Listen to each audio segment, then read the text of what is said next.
የህፃናት ማቆያ በመገንባቱ የልጆቻችንን ደህንነት ለመጠበቅና ስራችንን በአግባቡ ለመከወን ያስችለናል ሲሉ በደብረ ብርሃን መምህራን ኮሌጅ የሚሰሩ ሰራተኞች ተናገሩ። ህፃናት በቅድመ መደበኛ መርሃ ግብር ትምህርታቸውን የሚከታተሉበት ሁኔታን ለመፍጠር እየሰራ መሆኑን የገለጸው ኮሌጁ በቀጣይ የልዩ ፍላጎት ህፃናትን ለማስተናገድ የሚያስችሉ ስራዎችን እየሰራሁ ነው ብሏል። በላይ ተስፋዬ ተጨማሪ አለው። በተለያዩ ተቋማት የሚገኙ ሴት ሰራተኞች ልጆቻቸውን የሚንከባከቡበትና ተረጋግተው የሚሰሩበት ምቹ ሁኔታ እንደሌለ ይገለጻል። ይህን ችግር ለመቅረፍ ታዲያ የሚሰሩባቸው ተቋማት የህፃናት ማቆያ በመገንባት የመፍትሄው አካል እንዲሆኑ አሰራሮች ቢቀመጡም በተለያዩ ምክንያቶች ወደ ትግበራ የገቡት ውስን ናቸው። በዚህ ምክንያት ሴት ሰራተኞች ተረጋግተው መደበኛ ስራቸውን እንዳይሰሩ ያደርጋቸዋል። በእንዲህ አይነት ችግሮች ውስጥ እንደነበሩ የገለጹልን የደብረ ብርሃን መምህራን ትምህርት ኮሌጅ ሴት ሰራተኞች ከዚህ በፊት ያጋጠማቸው የነበረውን ችግርና አሁን ላይ ያገኙትን ጠቀሜታ ነግረውናል። በግል ነበረ ማቆያ የምትውለው እና እዚህ 11 ተኩል ነው የምንወጣው። እነሱ ከ10 ሰዓት እስከ 11 ሰዓት ነው የሚወጡት። እነሱን ለማምጣት አመቺ አይደለም። ማቆያ ለማስገባት ገና ናት። ለመያዝ ስራው አስቸጋሪ ነው።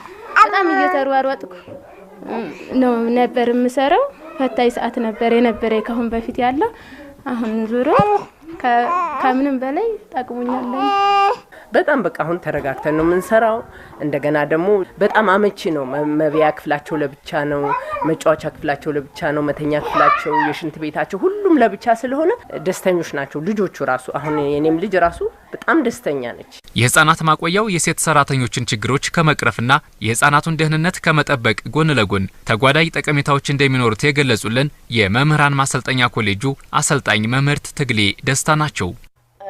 ሰራተኞች ልጆቻቸውን አዝለው ይመጡ ነበር፣ ያቋረጡም አሉ። ያው መንግስት እንደዚህ አይነት ነገር ለተቋሞች አስተላልፏል። ነገር ግን በጀት ስለሌለ አይቻልም እና በራሳችን እንዴት መስራት እንችላለን የሚል ሀሳብ በማንሳት ወይዘሮ አይኔ ልክ እንዳለች ሄጄ ስጠይቃት ወዲያው ተመለሰልኝ። እኛ የቅድመ መደበኛ መምህራኖች የተለያየ ሪሰርቾች እንሰራለን እና ከአርሊ ኤጅ ጀምሮ ያለውን ነገር ለማጥናትም ለጥናትና ምርምር ያገለግላል። የልጆችን ባህሪ እናይበታል፣ እናጠናበታለን።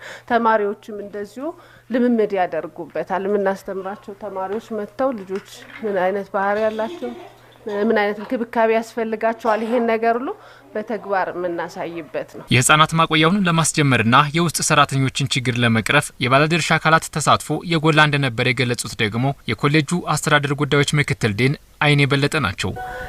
እዚህ የህፃናት ማቆያውን ለመክፈት ዋነኛ መነሻ የሆነን የአስተዳደር ሰራተኞችና መምህራኖች ህፃናት ልጆቻቸውን የሚያቆዩበት ቦታ ባለመኖሩ ውጭ አቆይተው በመምጣታቸው በተለያየ ምክንያት ስራቸውን እንዳይሰሩ ተግዳሮት ሆኗቸው ነበረ።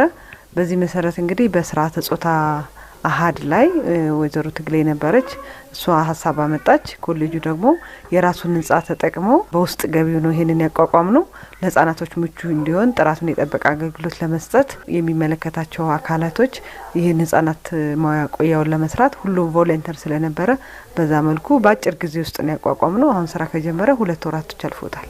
ኮሌጁ ያለውን የውስጥ አቅም በመጠቀም ህፃናትን ወደ ቅድመ መደበኛ የማስገባትና የልዩ ፍላጎት ትምህርትን ተቀብሎ ለማስተናገድም እቅድ እንዳለው ነው ምክትል ድኗ የገለጹት። እዚሁ ግቢ ውስጥ የአጸደ ህፃናት ትምህርት ቤት አለ። በኮሌጁ ከመንገድ የራቀ ነው፣ በጣም ጸጥ ያለ ነው።